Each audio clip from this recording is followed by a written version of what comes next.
राधा स्वामी दयाल की दया, राधा स्वामी सहाय, राधा स्वामी।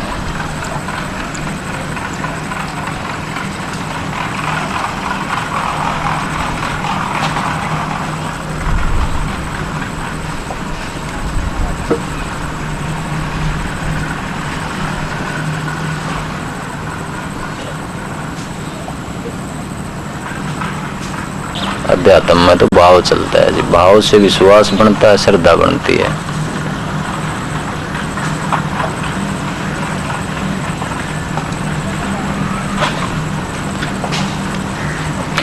उससे अपोजिट मिल जाते हैं हमारे,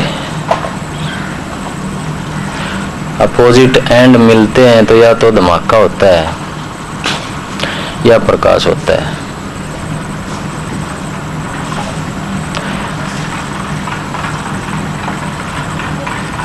लूत्सु हुए हैं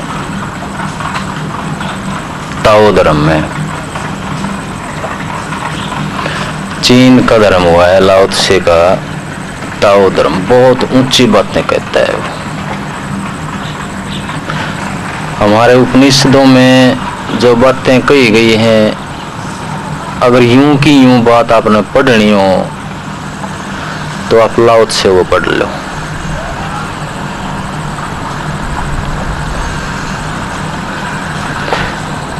कई ईसाई संत हुए हैं, एक प्लोटिनस हुआ है 240 ईस्वी के आसपास, ईसाई संत।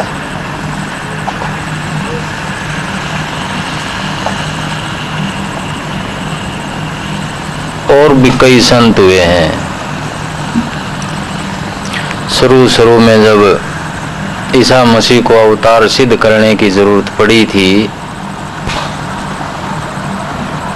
लोग कहते थे कि वो अवतार नहीं था, वो तो आप जबरदस्ती कर रहे हो, वो तो एक आदमी था।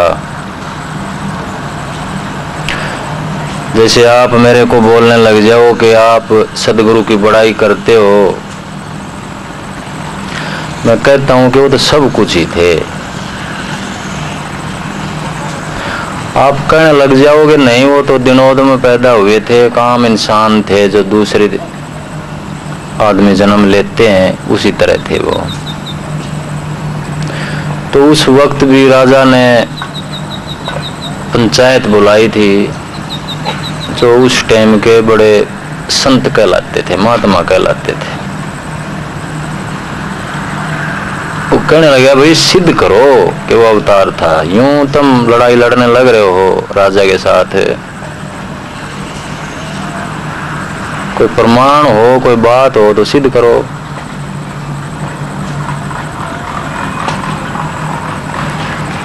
तो उस वक्त फिर यही बात निकल कर आई थी कि ईसा मसीह जो शरीर रूप में आए ना, वो तो एक चोला धारण करने की बात है।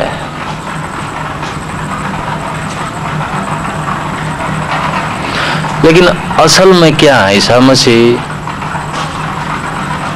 वो हमारी उपनिषदों की बात कह दी, वो लाओ त्से की बात कह दी। उन्होंने सिद्ध कराया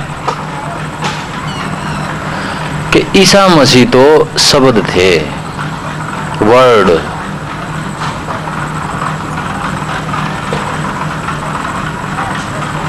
सबसे पहला वाक्य बाइबल का यही है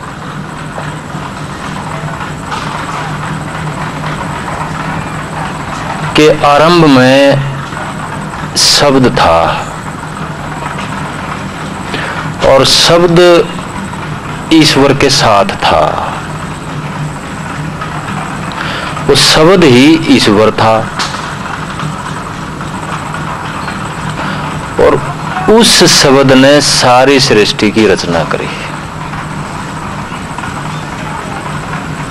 अब बताइए संत मत में उस मत में फर्क क्या रह गया? उन्होंने कहा कि ईसा मसीह तो एक उस शब्द शरीर धारण करके आया था। वो शब्द वो कुल मालिक का जो धार है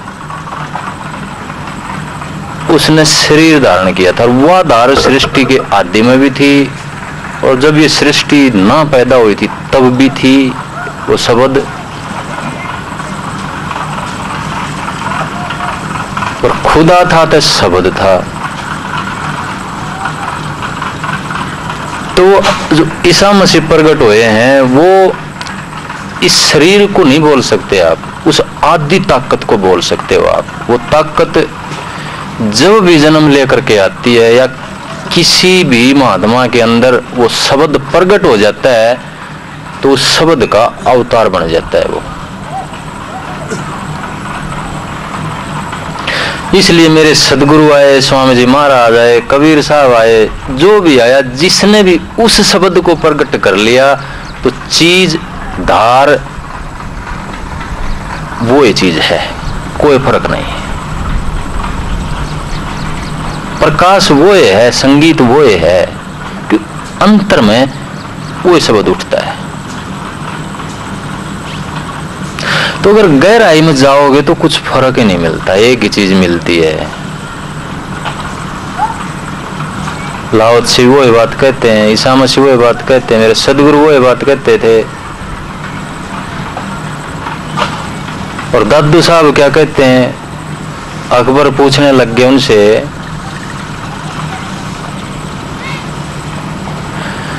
दादू से अकबर पूछे एक बात अड़ी। दादू महाराज की जब बड़ाई होने लगी तो अकबर एक विवेक की आदमी था, वो जो भी रतन दिखता था उसको कोशिश करता था अपनी मुट्ठी में कैद करने की, छोड़ता नहीं था वो जब तक उसका बस चलता था। किसी भी तरह, प्यार से, दुप्यार से, भेंट से, सेवा से। तो जब मान बढ़ाई उनकी बढ़ने लगी, चारों तरफ ये होने लगा भाई दादू तो बड़े ऊंचे संत हैं, महात्मा हैं, तो अकबर भी उनके दर्शन के लिए चल पड़े।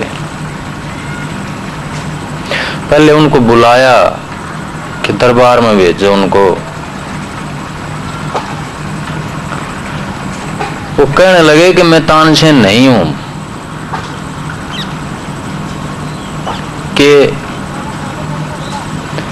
हीरे को पकड़ेगा और अपने दरबार में झड़कन रख देगा।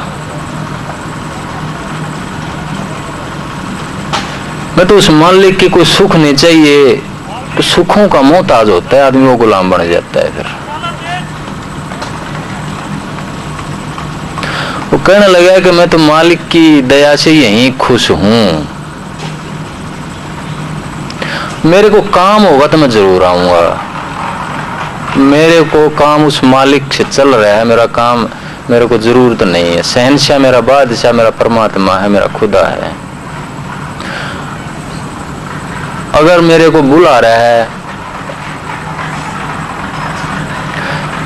उसको काम है तो वो आ जाए मेरे पास।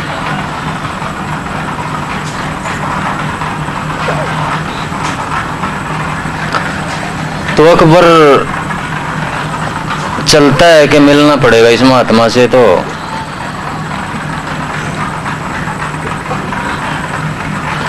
वो जाकर के अपनी शंका रखते हैं।